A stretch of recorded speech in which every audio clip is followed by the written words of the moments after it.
am a journalist and a trauma and resilience expert, and I have left mainstream media to create a media and leadership lab that helps connect the dots between mental health and democracy, with trauma being an invisible thread between the two. So we have a panel here today, and I'll start out with a quote that the creators of this beautiful panel put together. The writer Isaac Bashevis Singer once said, "The greatest curse of the human spirit is its ability to get used to anything." And if we look around today at gun violence, at genocide, immigration raids, missing children, mass incarceration, it's clear how right he was.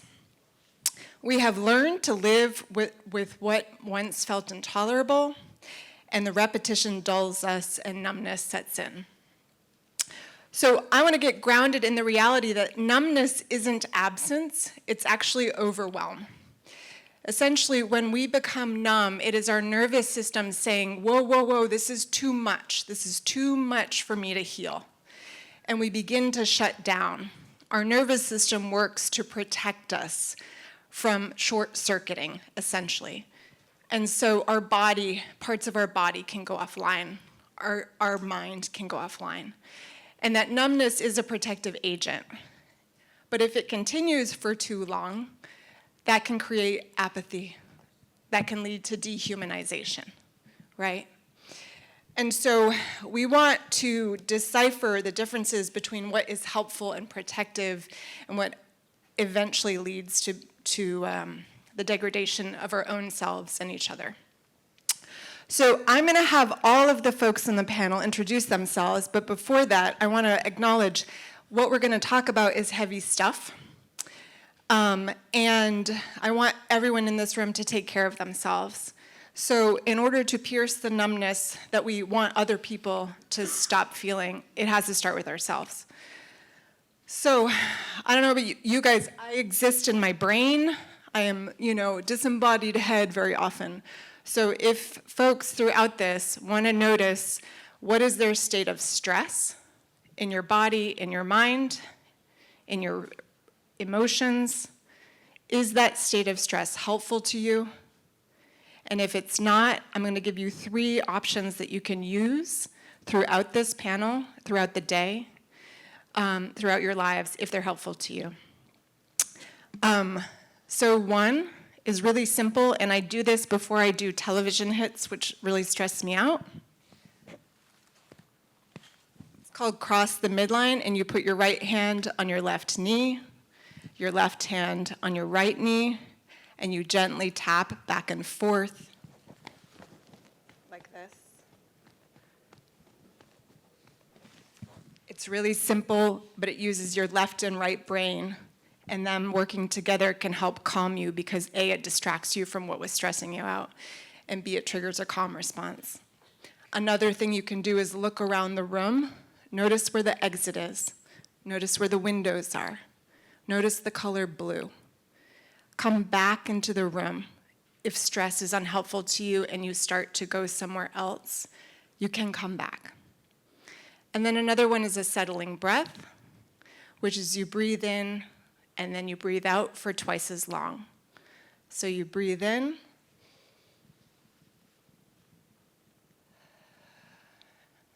and out for twice as long. And you can do that a couple times, and that also triggers your calm response.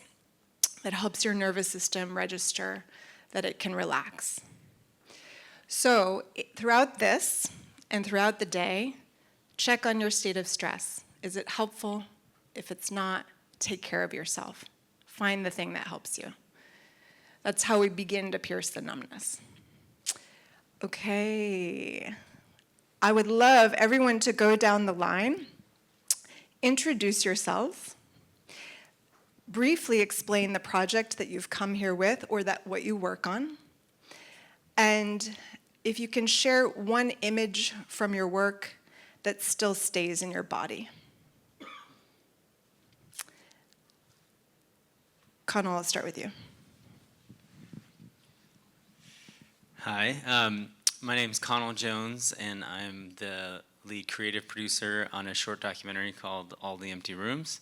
And the film documents, it follows Steve Hartman, who's a CBS News reporter.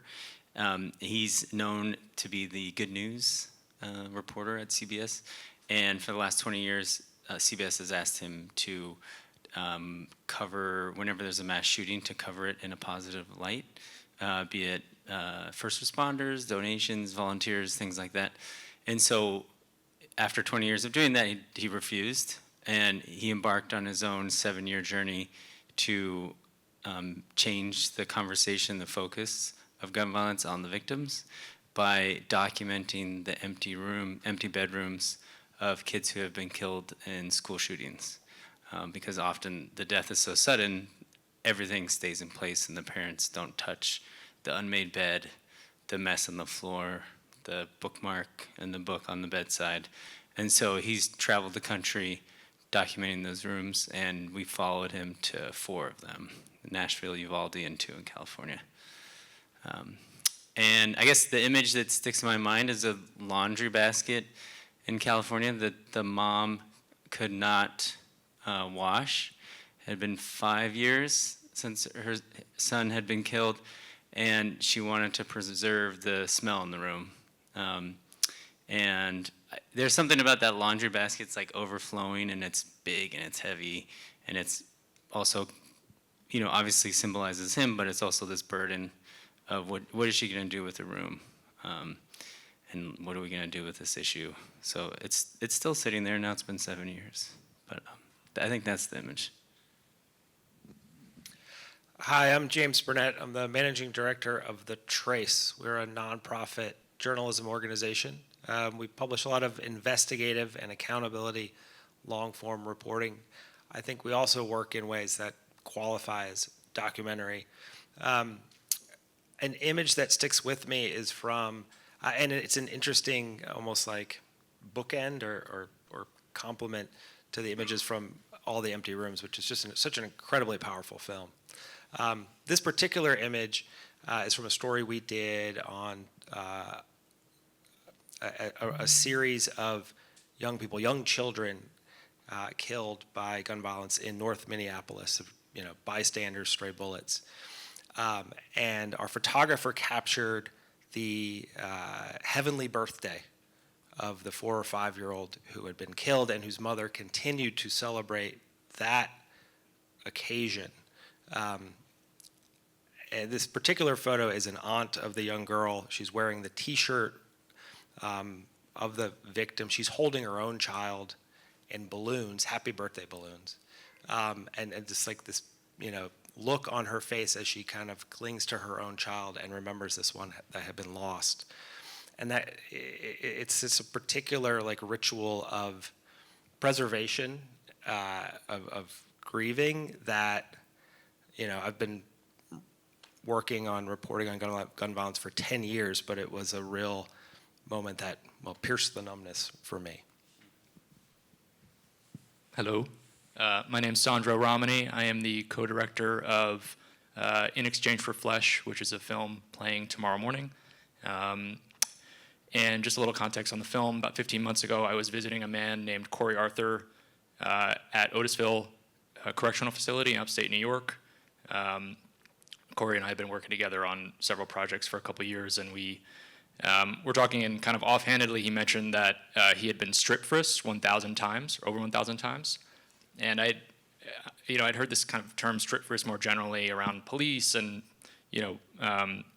what was going on in free society, but not really in the context of prisons. And as Corey was describing the practice both in policy, like how it's written down, and also how it actually plays out, it became very clear very quickly that were this, done in free society, it would be illegal, and you'd probably end up in prison for some form of abuse. And that concept really struck me. And things that are illegal inside prison would be completely illegal outside, was sort of the seed to this film. And Corey and I, from that moment, decided to collaborate on a film project and co-direct it. And we were really excited. We're like, all right, we're going to co-direct this. And then it's like, well, shit, how do we do that?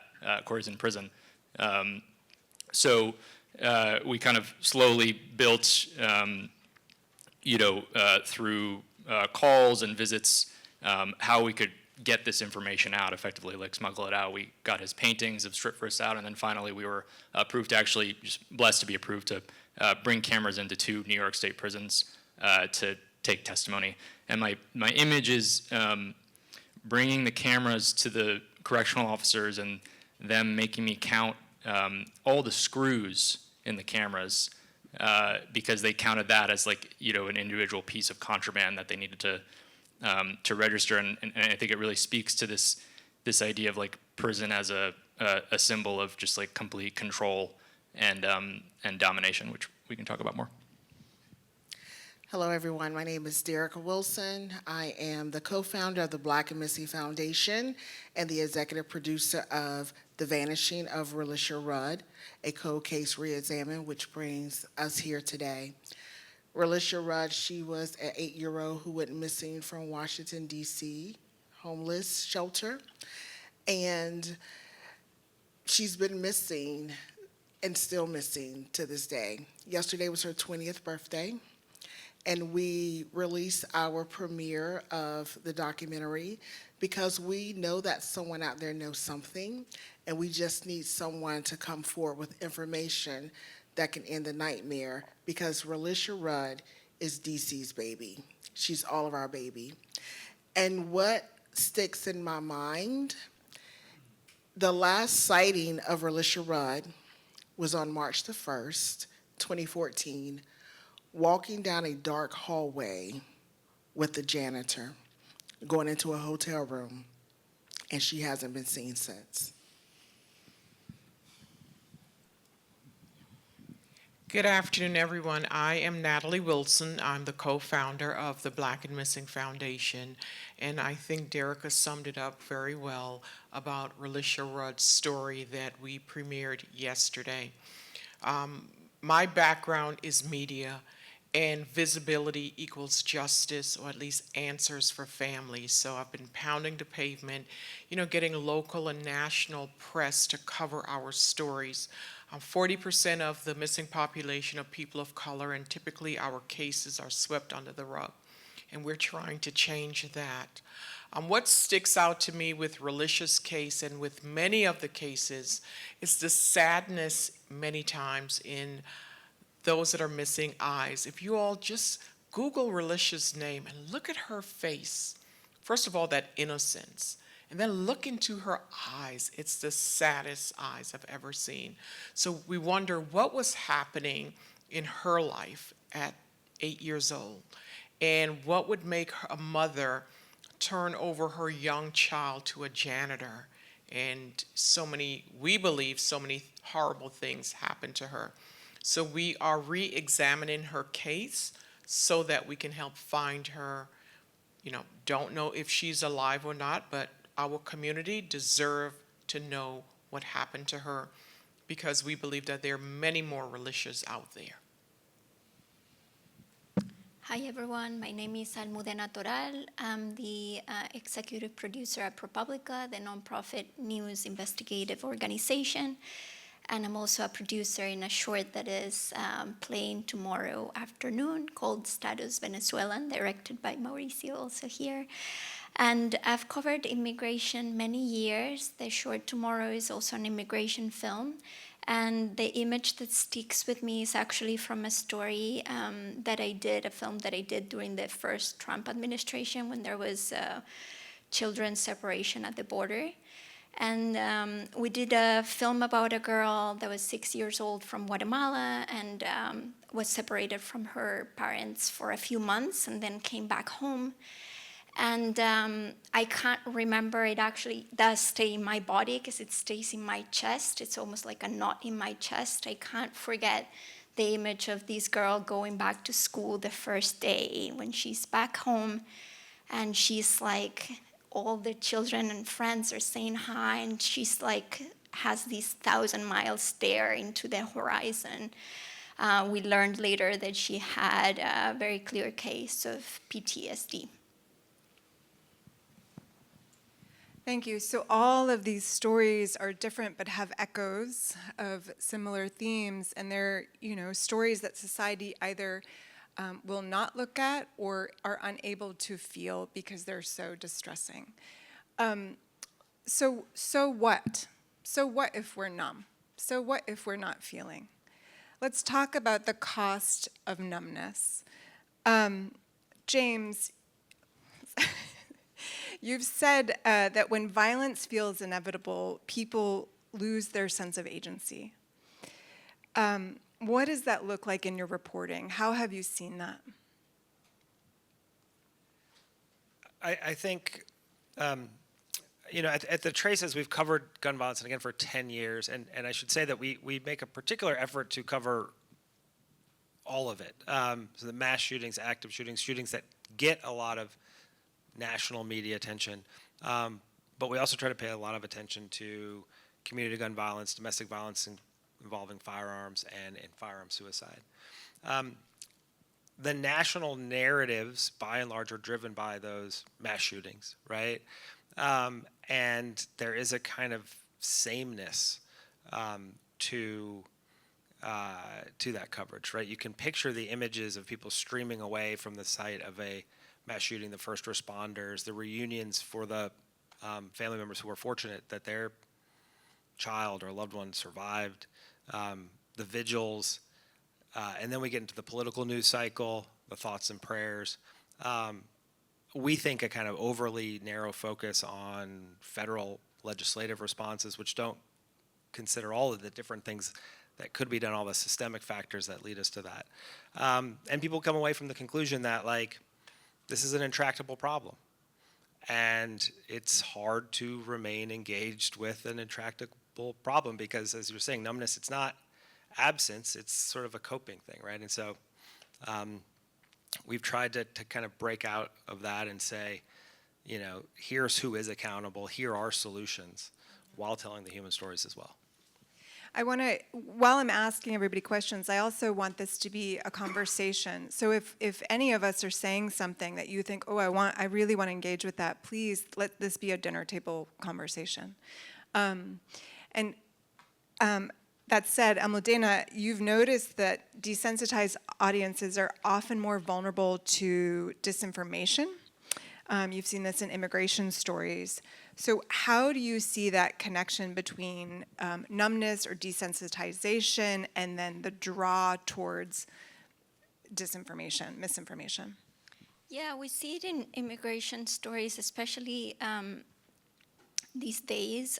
In the first Trump administration, the target was Mexicans, right? They were the criminals, the rapists, and that is sort of like the population that a lot of people here in the country started to see in that light, because that was the message that was coming from the government. This administration, we see it, the equivalent of Mexicans is Venezuelans, and there's all of these government messaging about how these large group of immigrants are criminals, they're rapists, they're coming here to do really terrible things. And what strikes me as interesting is that there's this dehumanization that happens or can happen in the audiences, because the more that the government is sending these messages and sending them in very propaganda and very effective ways through social media, and the more that people do believe them, the more that population is dehumanized. So we have a good opportunity with good journalism and good films to try to counteract that in a way. Can I also add, we're seeing the same things with our missing, especially our young boys. And I think the administration said that young black boys are criminals. They cannot be rehabilitated. So we're encountering the same stereotypes and biases. We're fighting that narrative as well, and we're trying to change it. I know the last panel, talked about humanizing the individual. That's what we're doing. We're humanizing our missing young men and women and children. And many times law enforcement, they're also classifying our children as runaways. If you're classified as a runaway, you're not getting that media coverage or law enforcement resources. So we understand definitely what you're up against. I want to bring a little science into this and talk about what's happening in our brain when we face overwhelming stress. So there's a part of our brain called the prefrontal cortex, and that's involved in complex decision making, and it allows us to have more nuance and see basically in shades of gray. And when we experience really high levels of stress, that kind of downshifts, and a part of the brain called the amygdala upshifts. And the amygdala, a lot of people know, is the reptilian part of the brain. And it's a derogatory term, but its basic job is to keep us safe. So it's scanning for danger, and it can cue our fight or flight response. It's essentially saying, are we safe? Can we connect? Should we draw back? And when the amygdala is really on, you think in more black and white. You look for simplicity. You look for patterns because you're trying to discern, am I safe or not? And so when people are really overwhelmed, they will go more towards binaries, us versus them, friend versus enemy, or they will look, if the complicated nature of the system that has failed them is too stressful, they will look for simple narratives to explain. And so a lot of times, disinformation or, like a political campaign that says immigrants are your problem, for people who are stressed and fearful, that binary, simple rhetoric is really helpful. It can almost be calming. So the reason why we do check your state of stress, is it helpful to you? If it's not, do something about it, is because as the stress rises, our brain loses the ability to hold complexity. So how do we fight back against this? Each of you have used different creative devices to restore feeling. Let's start to unpack some of that stuff. Connell, you use the empty room in your film. Can you talk about why did the absence of life in some ways work better than presence? Yeah, it's a good question. I think with our film, the topic is school shootings, and I think they're covered in such a way that they start to become a cliche. There'll be one photo for the victim that's used on repeat that the parents didn't agree to use, and the bio of the child's based on an uncle or cousin or someone saying who they are, and that's it. It's like a photo in a log line. And so what we had at our disposal was a soft entry, this empty bedroom, because I think people, there's a reflex to turn away. It's like too much to see this face and read about their life. So instead, there's an empty room, and you walk in, and there's a little bit of a mystery, and you start to learn details about this person. And then slowly you build them into a human again. And also with the absence of the room, there was silence and space to think about what the parents are talking about or what Steve is reflecting on, which I think was helpful and creatively challenging, creating space and sound. We'd add a lawnmower off in the distance or things like that. But yeah, I think having space helped reframe people to the victims and who they were, and they could see maybe themselves and details they could relate to in the rooms. So, yeah.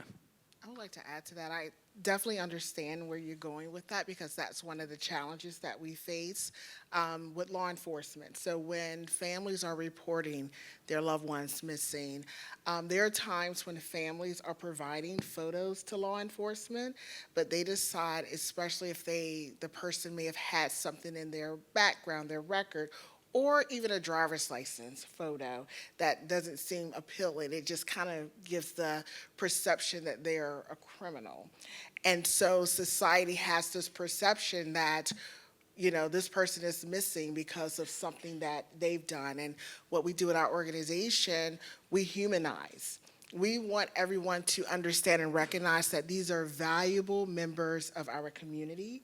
They're loved, they're mothers, fathers, sisters, brothers, and so it's important for us to create the narrative to let the general public society see and want to have that empathy to help find and bring our missing home. So I definitely understand how sometimes they will put something out and like a little blurb and they keep using it over and over.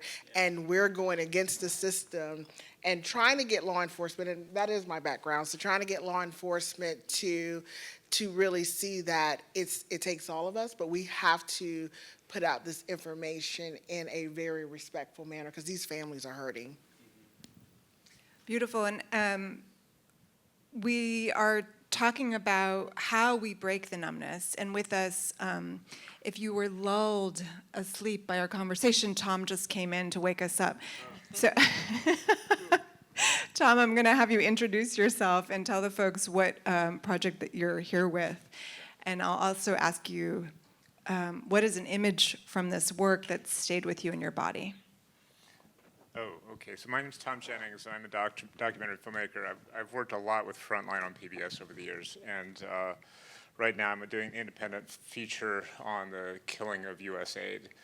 Out of that, we've pulled one film out because of its topicality, and we felt it was important to try to get it out as soon as possible.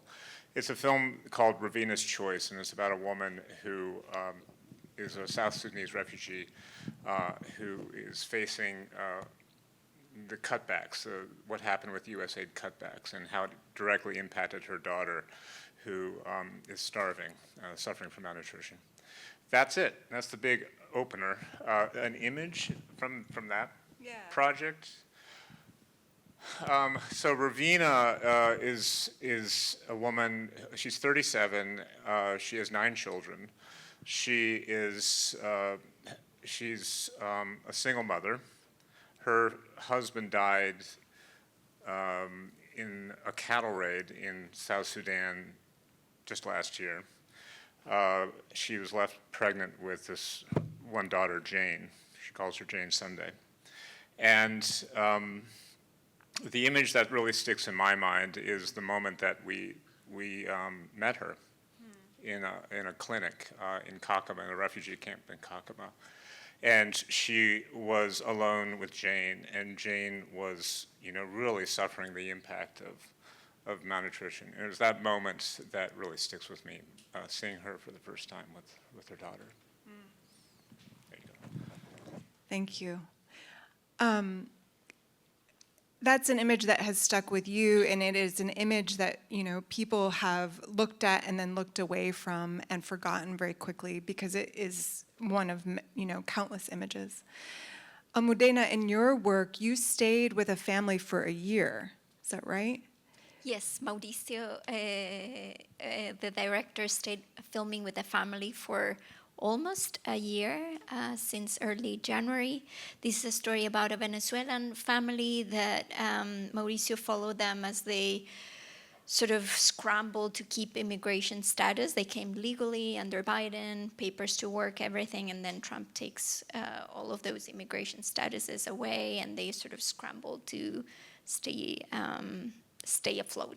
And in this case, what I think it's so effective, we hope that is effective for the audience to counteract some of these narrative, again, of like all Venezuelans are criminals, they're tren de agua, they're gang members, is that by Mauricio staying really, really close with this family and being able to capture such intimacy, you understand very quickly that these are not criminals, these are not gang members, these are just like my mom and my son, and that speaks volumes. The intimacy came from time and scale, almost, the ability to watch this person over time. Yeah, and also in the case of this film, Mauricio is Venezuelan, is from this community, Doral in Florida. So that very much contributes to the intimacy that he's able to capture with this one family and the trust that they place in him as he sort of essentially captures them becoming undocumented. Not everyone in this room will have, the time and resources to spend that kind of time with somebody. So James, the trace is primarily text and does photographs. Can you tell us about how looking at different rituals of grief can actually help people wake up to what's happening? Yeah, I mean, I'm sort of struck by, the effect that empty rooms had on me as someone who happens, because of my job, to pay a lot of attention to this one particular issue.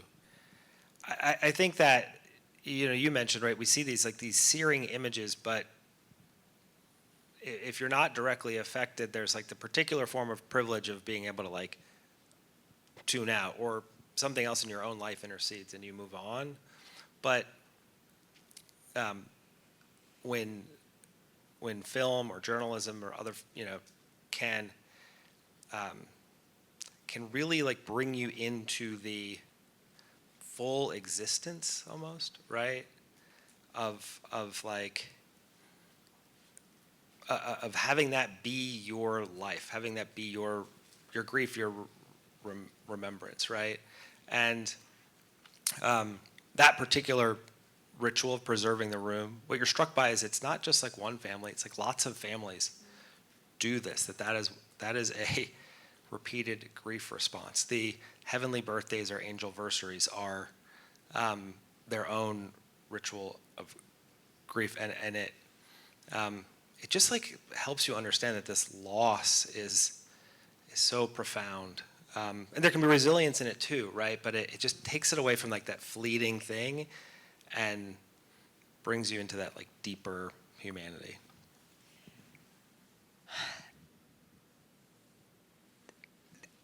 I want to bring in a clip from Sandro's film to talk about some of the devices that you used.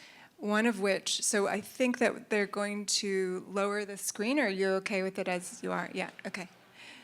I just willed that with my brain. I just had to think harder. So this is a trailer from your film, and it is bracing. It is. I think the conversation that is had in the film is upsetting. So please ground yourself and take care of yourself. And afterwards, I want you to walk us through the devices that you use to bring this alive, including some of the art that's in it.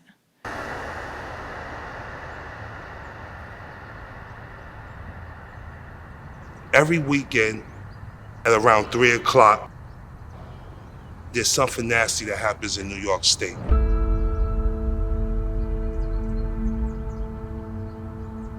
It is state-sanctioned sexual abuse. But in reality, what is termed is a strip frisk. They rip your clothes off you. They will go in your mouth, they'll go in your ass, and they'll do all that just to make sure that you're safe. Keep in mind, you're ordering a naked person to obey you. They require that you strip down, bend over, spread your cheeks. If you went and did the type of strip frisk that is done to an incarcerated individual out in the world to a civilian, you could be looking at criminal charges, assault, sexual abuse. Years after years. They've been doing this to me since I've been 14 years old, 47 years old. I'm not gonna die in here and not say nothing about this, because that'll make me just as complicit as everybody else who's doing this.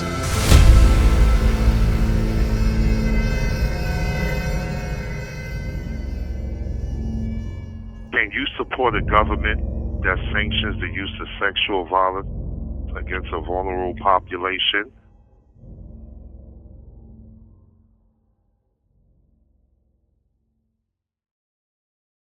So that's many, many devices that you're using, knowing that essentially filming in there was contraband, right?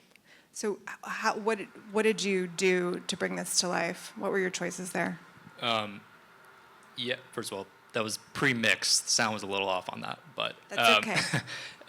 yeah, Corey and I have a long relationship, and I think that the first thing we had to do is, establish trust. I think, Corey and Sarah, who you see in the trailer, risked a lot to make this.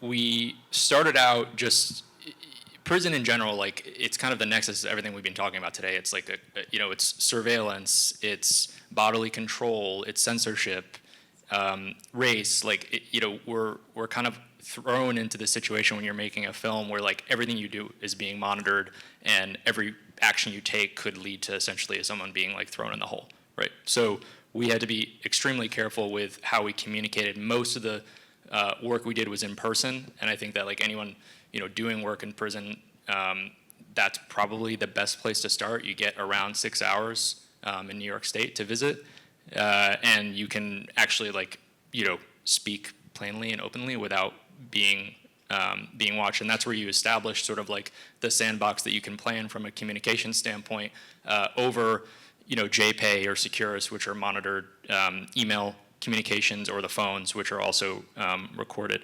So yeah, we started, essentially we were like, we're revealing something that's unseen. I think most people definitely don't think about strip frisk, but most people don't even think about prisons sort of like in their day-to-day life. So we're kind of trying to like show you something, right? And with the tools we had in the beginning, the only real way we could give you a visual of that, Corey decided was, Corey's an artist, and he was like, well, I'm gonna paint a strip frisk. So, we essentially got him funding to do a large portrait set of strip frisks, and then I drove up there and got them out, and yeah, that would definitely be considered contraband. We kind of had to like time it so that we got it out before it was taken.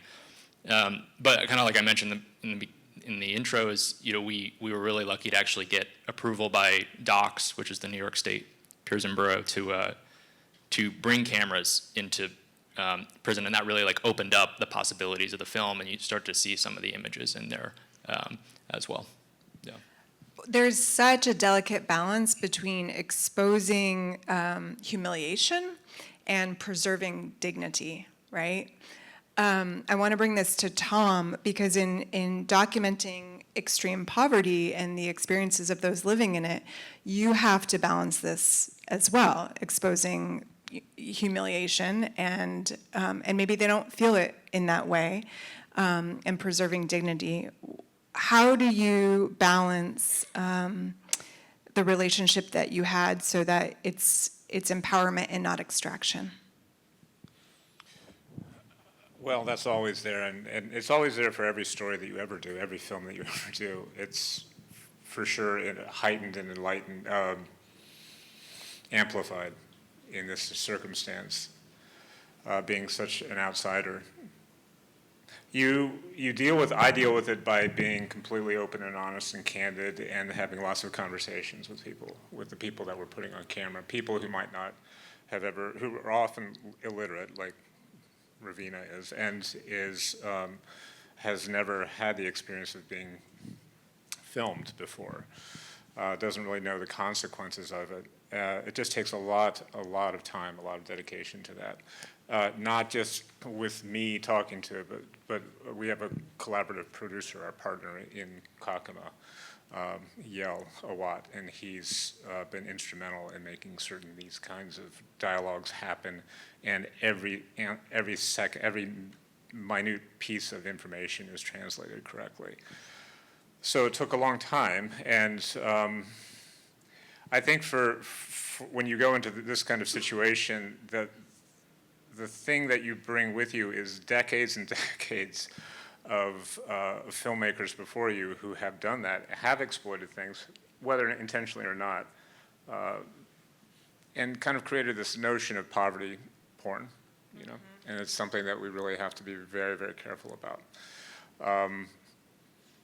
I think one way as a director that I tried to move beyond that is by spending a lot of time on the visuals, really not treating this as anything but a very high-level production, giving them a sense that they were as much a participant as any other person I've ever filmed with has ever been.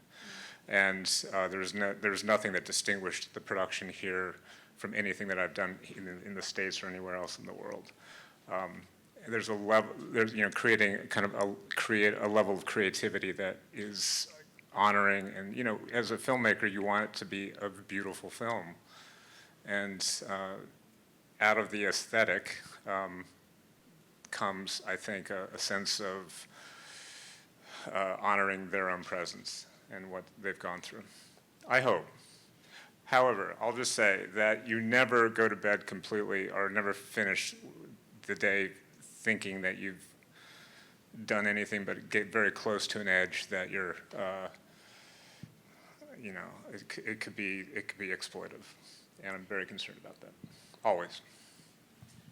Yeah, I mean, voice, choice, agency, right, and safety, and it's constantly having conversations and developing a relationship where the person can say, you know what, I was okay before, but 5 minutes later I'm not, and that I'm seeing nods, so if anybody wants to jump in, but the difference between trauma porn or empowerment versus exploitation is making sure that the person is empowered, that we're not continually dehumanizing in the process. In order to make others feel, I think we have to feel ourselves. Maybe that's a controversial opinion, we'll see. But feeling can take a toll, right? And so Almudena, I want to ask you, is a certain level of numbness necessary to do this work?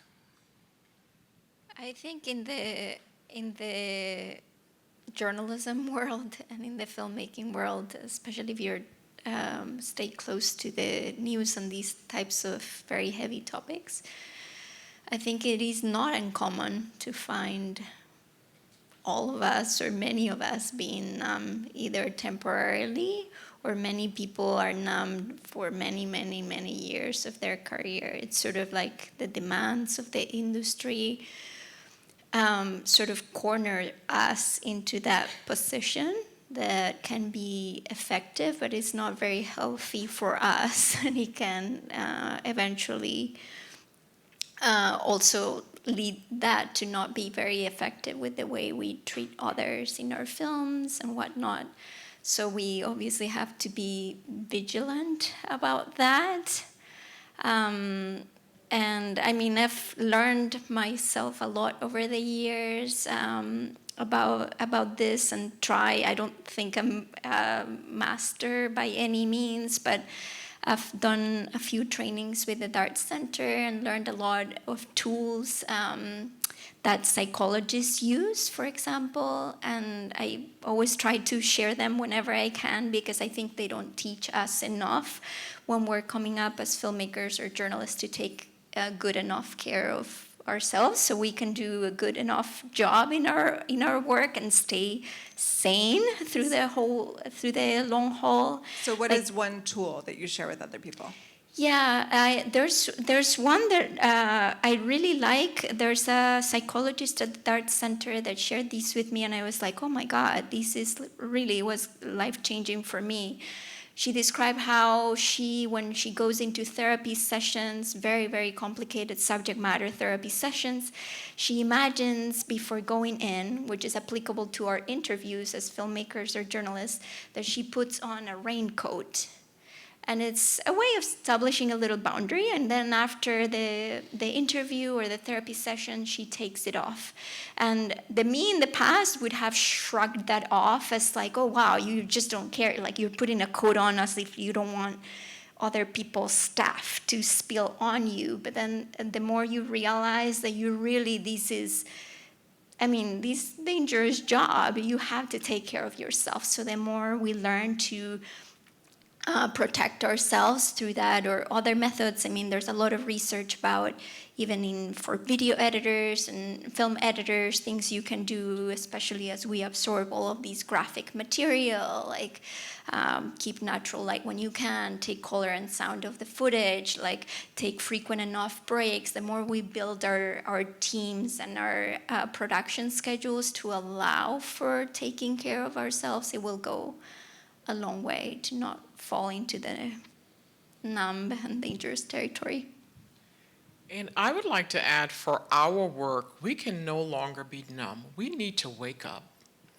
And we need to start telling the stories about our missing individuals because, honestly, they're invisible.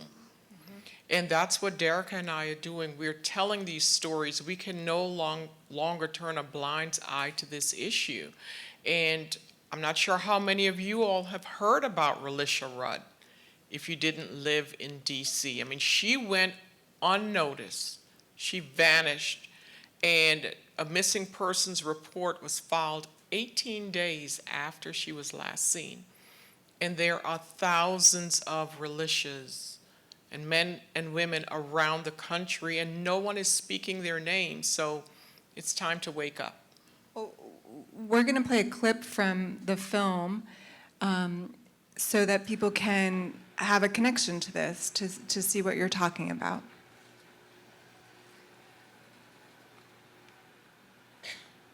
And this is yesterday was Relisha's 20th birthday.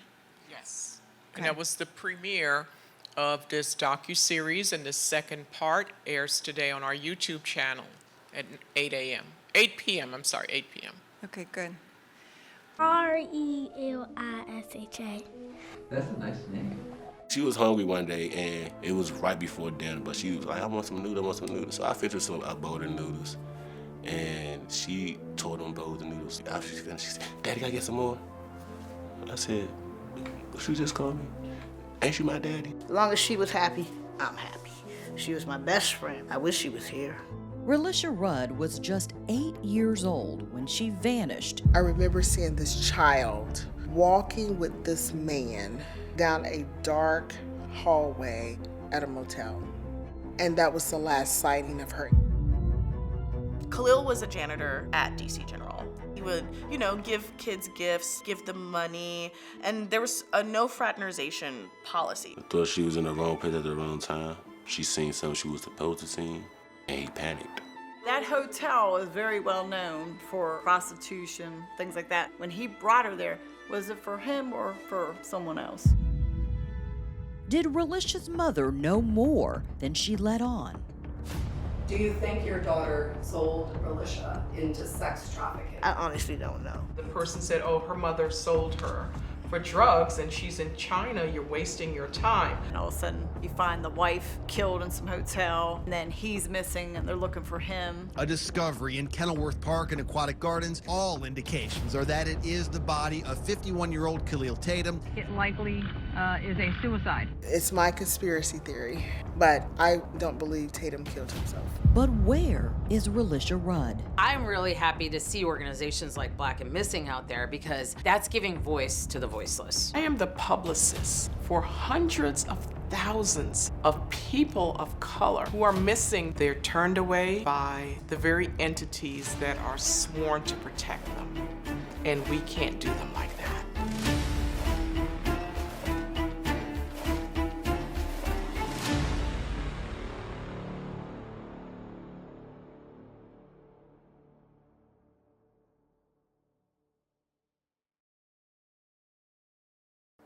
So if numbness leads to a sense that you don't have agency, a loss of agency, and easing the numbness brings people back into feeling, is it enough for audiences just to feel, or do they have to act to actually break the numbness?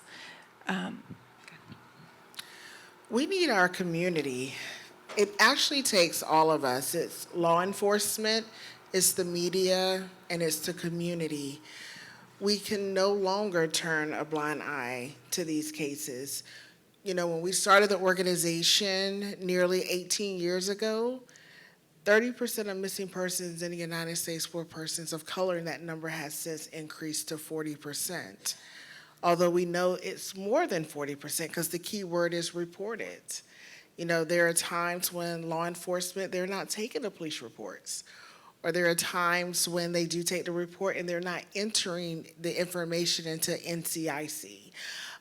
So we do know the numbers are higher. And even when it comes to the Afro-Latina community who identify, 24% identify as Black, they're still categorized as white with the FBI statistics. So, you know, with our organization, we want it to die a natural death. And that's going to happen when, regardless of race, gender, and zip code, everyone is receiving the same resources from the media, from law enforcement, and we need our community to speak up and say something.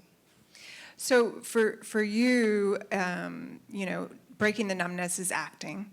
On the stage, we have advocacy, journalism, filmmaking. It's a spectrum of experiences and goals. James, how do you balance this, what might be tension between journalism and justice for some?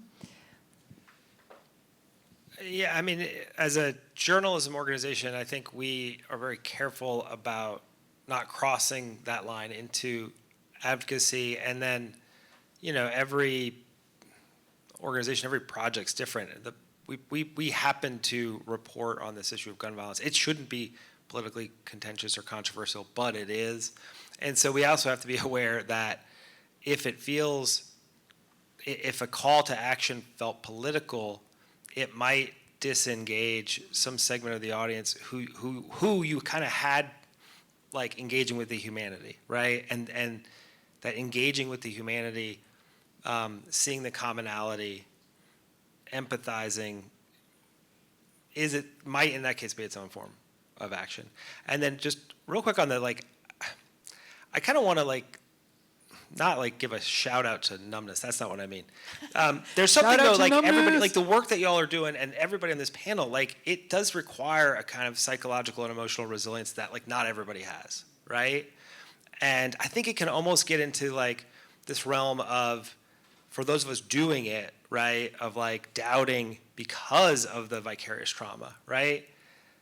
I always kind of come down that like, well, that is not nearly as bad as the direct trauma. And that for those of us who like can bear witness and like do the work, like for whatever reason you're called to it, like that's kind of a worthy thing. We should practice self-care. We should know our limits, but like we should also kind of like lean into the ability to like kind of stick with it, if that makes sense. I think it's a yes and. So what you're saying, I loved the word resilience. And resilience is different than grit, right? So resilience is being able to notice your limit, like what is healthy stress and when you're starting to burn out, because if you burn out, you lash out, you shut down, it helps nobody, right? You can't keep going. So usually grit can often end in burnout, right? Resilience is knowing your limit, knowing how to regulate your stress, knowing how to ask for help, weaving in and out. And that is necessary. And I also want to say, yes, vicarious trauma is not as bad as the direct trauma, but again and again and again and again, and if you have had your own trauma, seeing trauma again also, your brain and body doesn't distinguish, right, between the real and the perceived. Connell, you were nodding throughout, James. I want to bring you in case you have something to add. I just agree with what he was saying. I also think in our culture, grief, we don't like grieve openly. Like grief is like hidden and personal. And so I've felt throughout this 2-year process of making this film that I felt more comfortable just talking about it in general to people, just about grief. And I think that's healthy for our society. So I think that was just one thing I was thinking about when I was nodding my head. So. And it's also hard to balance. I mean, as advocates, many times we are the last resort for families. Mm-hmm. They're being turned away by law enforcement, the media, the community isn't, speaking up. So, Derica and I try to take care of ourselves and set boundaries, but You know, families need us. They're desperately searching for their missing loved ones. And what do? We try to turn off our phones at times. You know, I'm a crier. I cried out and, you know, or then play music, dance it out. But then we have to go right in and help find this missing child. So sometimes there's no balance. And then when we get the call that the child was found or the mother was found, then we know that that family can sleep at night, and we can sleep at night a little better. But then we have to get up and find the next missing person. And I'd just like to add that what we are doing is so much bigger than us, to your point. And we'll tell anybody that this is an assignment. This is a labor of love. And we saw a problem in our community. In order to correct a problem, you must be willing to be the solution. And so, of course, we do show ourselves grace. It's taken me a long time to set some boundaries and show some grace, and it's okay to step away. Because if I'm not good to myself, I'm not going to be good to anyone else. And I just have to commend our husbands, our children, our family. I mean, Natalie and I, we're sisters-in-law, so this is a whole family movement, and they help keep us grounded as well. I want to cue the audience to start thinking of questions. I'm going to ask a couple more, but I'm going to turn to you and see if you've been numbed out the whole time. But Sandro, Corey turned storytelling into legislation. What does agency look like behind bars? Hard for me to answer that. Okay. And it's almost weird being up here without Corey. Corey's going to call in tomorrow for the film.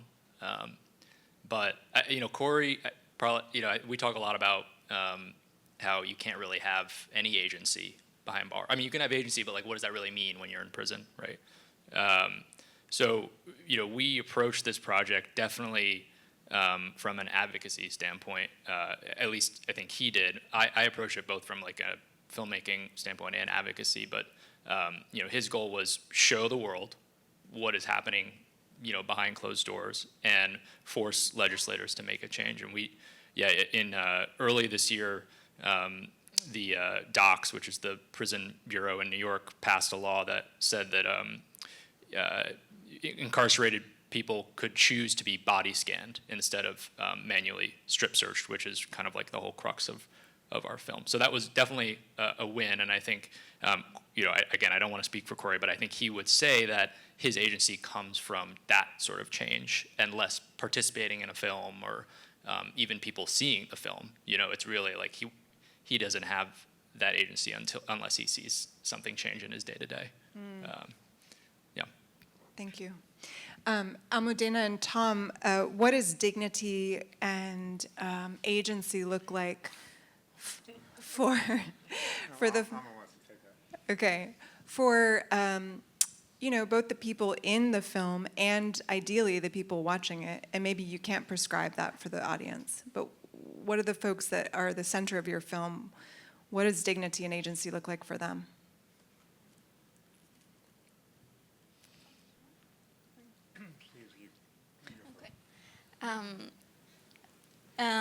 I think, let's see, so for the people in our film, Status Venezuelan, I think it's hard to know. I wish they were here to see the film tomorrow at the festival, but they are very excited for it to be out into the world. And I think part of that is because they see this narrative out in the media and in social media and by the government that all of them are criminal, you have to throw them out. And they're just here being like, we're just normal people, we promise we're good people. So I think dignity for them is feeling represented and being able to tell their story in their own words, and that's what comes to mind. Multidimensional. Multidimensional, Also, correct. Yeah. Okay, so I think that very similar to what Alma was saying is dignity comes in the product, you know, being not silenced, being put out, being recognized. There's a tremendous amount of power, I think, in that. Today, just today, that co-producer I was talking about, Yale, back in Kakama, showed my film to Ravina, the main character, for the first time. And I was very, very concerned about it. I was very stressed out about it. Wanted to make certain that she felt that she was being represented well. And I think she did. I think it went well. I've got to talk to you a little bit more about it, but I think it went well. As far as agency goes, you said agency. In any given situation, I think the person that you're putting in front of the camera or you're talking to as a source has to have the complete, utter sense of control. They have to have a sense that they are the ones who are in control of their own story, of their own narrative. Even if you're going to them as, say, an investigative reporter trying to extract information from them that might not necessarily be good for them, there has to be a strong sense that there's a back and forth, a reciprocal arrangement, that you are in a position of power as somebody going in there and talking to them. You're in a very weird space. This is not a natural space at all. So you just have to give that utter recognition that they have the power, as you said earlier, to pull out at any moment if they want to and not continue.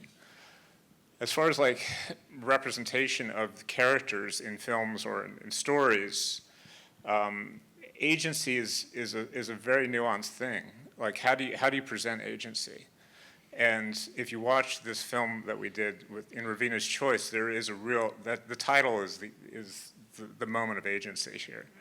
And that's, there are people who have wondered in, watching this, does she have the power to actually have agency in the situation? And I think the film is all about really, in some ways, how she doesn't have the power to do that in her life. But portraying that and showing that is an act of giving her that agency and letting her tell that story. And, and I guess one last thing I would like to say is that I've done lots of films across the spectrum of lots of issues, and nothing is equivalent to anything that I've done really in terms of representation. So I'm going to talk about severely mentally ill people for a second, who I've made films with. And I don't want this, there's not an equation to Ravina or anybody else I've worked with. But there was a moment when I was doing a film on a man with schizophrenia, severe schizophrenia, who, it was really a question, did he have agency? Did he have the capacity to actually represent himself and understand exactly what was going on? And a very dear friend of mine named Meg Kissinger, who's an incredible journalist, who's done a lot of mental health reporting, nominated for multiple Pulitzers for it. I talked to her about how to navigate this. And she just said, look, if you don't allow, the question was, are you allowed to go and talk to people who don't have a sense of agency, apparently? And in the act of not doing that, you're taking their voice out. You're not allowing them to have the agency. So you're making the decision for them if you don't do it. So I think it's very important for us as filmmakers, as journalists, to recognize that we have, it's part of our job, is to give people the agency. That's what we do, just the act of it. Even the most marginalized people, that's an important part of what we do. Thank you. Questions? The gentleman in the hat. Yes, Kamon Freeman, Angry Black Man in Therapy, representing WEAC Radio here in Washington, D.C. I want to lift these sisters up for lifting up Alicia Rudd. Obviously, I'm familiar with the story. However, I don't think that this is a situation where the system failed her. It's often been said that America eats its young. And I think in a city that has over 30% of our children living beneath the poverty level, I think in a city where it's the most dangerous city for a black woman to give birth in America, it is killing fields for our young people. Having said that, what has changed to prevent more Relisha Rudds? How has any accountability been applied to this case? Because as far as I know, all of the elected officials that were in office then are the same ones that are in office here today. So if you can let us know if anything has changed and if anything at all will change to prevent more Relisha Rudds. Thank you. I know Natalie's going to chime in. One of the things that we did with the organization, we created a best practice guide for law enforcement for enhancing their policies. So we know that the DC Police Department utilized some of those best practices to enhance their processes. With Relisha Rudd's case, as you know, the shelter that should have never been opened, because that was DC General Hospital that turned into a homeless shelter that was directly across the street from DC Jail. So the kids looking out the window, looking at the jail that's across the courtyard, that was closed.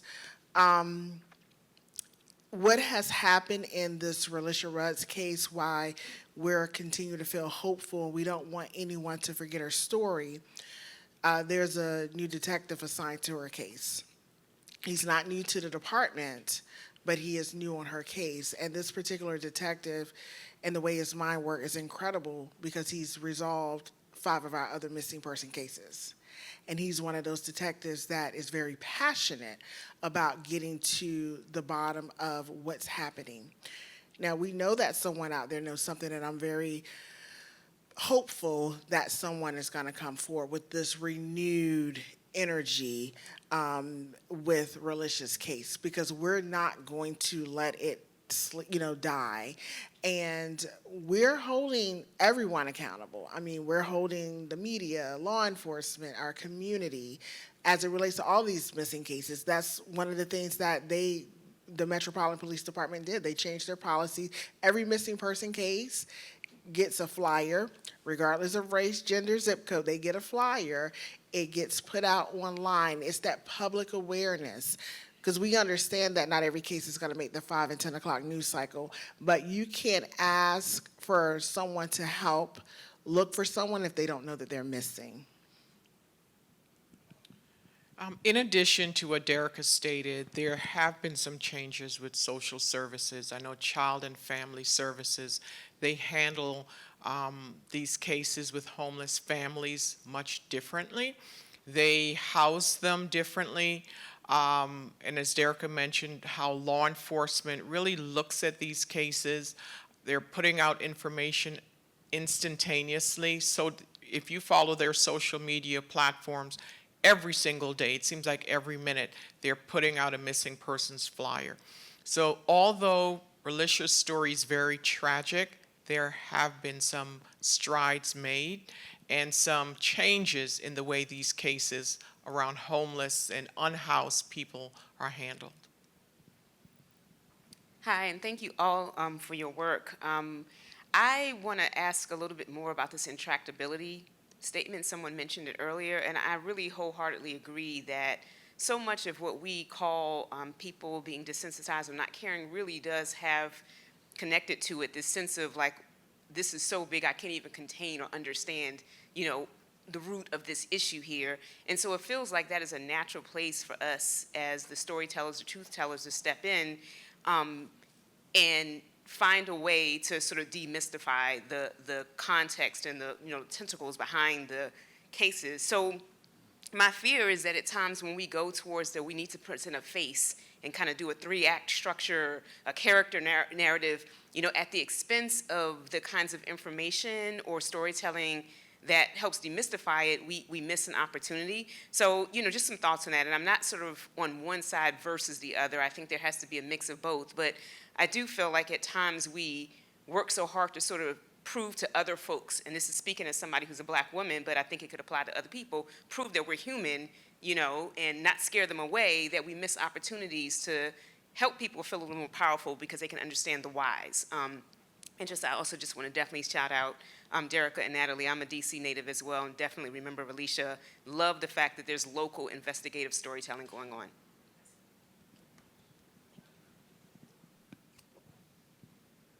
intractability. I have thoughts. James looks like you might have some.